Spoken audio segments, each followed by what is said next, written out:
moi je suis cadre de santé à l'hôpital Cochin et j'ai voulu mettre en place, mais là pour le patient, et c'est ce dont tu parles, quelle difficulté de mettre autre chose que des thérapeutiques pour le patient, j'ai voulu mettre en place l'hypnoanalgésie. Et il a vraiment fallu que je me brûle les ailes, que moi je sois formée à l'hypnoanalgésie, que je montre que l'hypnoanalgésie pouvait être faite dans les urgences. Et il a fallu que je prouve que c'était efficace pour que les médecins du service adhèrent à cette pratique qui est aussi, comme le shiatsu, regardée de coin, quoi.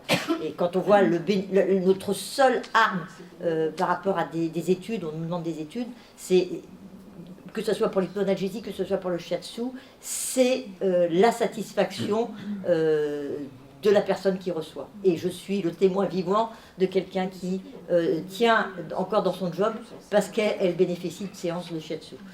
Là, derrière ça, il y a encore un autre combat. Mais comme tu le disais très justement, c'est difficile de trouver des bons arguments, des bons interlocuteurs pour amener ces pratiques, shiatsu, hypnoanalgésie pour nos patients.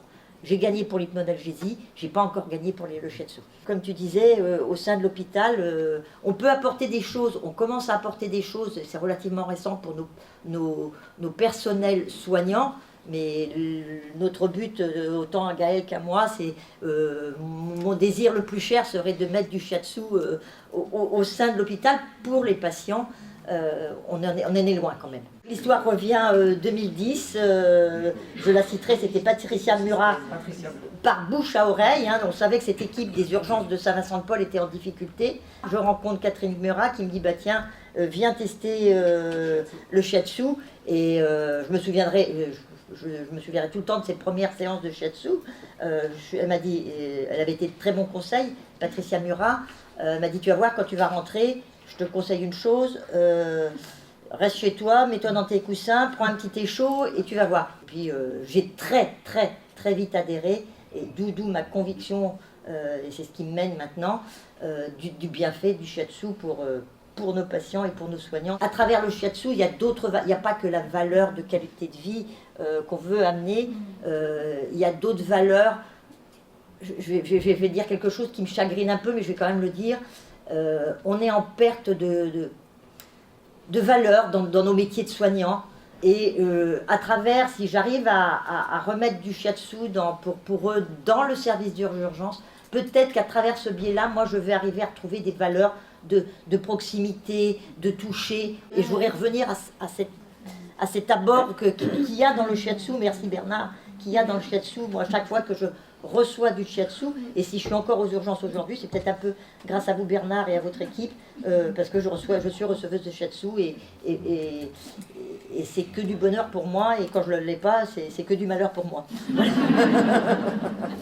Et là, c'est un autre combat, parce que malheureusement, quand on faisait ça à titre bénévole au sein de Cochin, pour le personnel, on touchait, j'ai fait le calcul hier soir Bernard, on faisait 45 séances par semaine sur une année, en enlevant les mois d'été où on ne faisait pas, on touchait à peu près 1500 à 1600 personnels. Et là, on avait forcément un retour, ce que j'appelle moi un retour sur investissement de la qualité de vie au travail. Il n'y a pas que les soignants qui reçoivent du shiatsu, même si on n'a plus beaucoup de séances maintenant, c'est tout personnel de l'hôpital, hein, donc administratif. Assistante sociale. Oui, assistante sociale. Oui, tout le monde. C'est faute de place hein, qu'on puisse apporter ce bénéfice, c'est faute de place. Hein. Et Bernard le sait très bien, ça va être là mon prochain objectif, c'est de remettre de la disponibilité de séances. Moi, quand j'ai mis en place le shiatsu, je l'ai fait sur du temps personnel. Faut peut-être parler avec ses équipes pour dire ce temps. Moi, quand j'embauche quelqu'un aux urgences, je dis bon, vous allez intégrer un métier très difficile, dans un milieu très difficile qu'est les urgences, avec de l'agressivité, de la violence, tout ce que vous pouvez savoir, hein, des décès, comment est-ce que vous vous ressourcez? C'est une question que je pose à tous les entretiens d'embauche maintenant. Comment est-ce que vous vous ressourcez? Et je peux vous dire que cette question, elle est loin d'être anodine. Quand on est convaincu de quelque chose, eh ben ce petit temps qu'on a un peu à côté, en dehors de son temps de présence au travail, faut l'investir, quoi.